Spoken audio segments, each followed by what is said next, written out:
I've interviewed, I have around 1,000 episodes on my podcast. A lot of them have been with CEOs. And when you want to get into a senior and an executive leadership role, you make sacrifices that you don't even think that you have to make now. So everybody needs to decide for themselves, what are the sacrifices that I'm willing to make, right? If you're not willing to make those sacrifices, that's fine.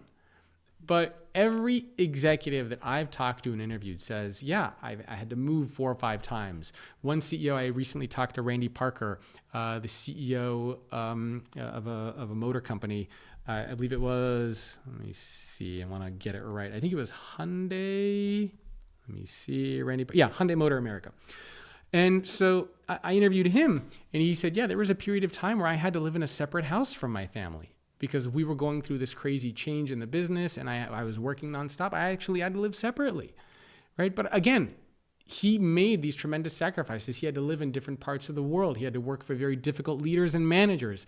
There were times where he had to have meetings at 4 or 5 in the morning, and then at the same time, he had to have meetings at 9 or 10 o'clock at night because he worked with an international business. He was willing to make those sacrifices to do what he needed to do to get into that CEO role. That's not for everybody. So everybody watching and listening needs to decide, what do you want out of your professional life? Where do you want to go? And if you're willing to make those sacrifices, I think you're going to be able to go a lot farther than your peers who won't.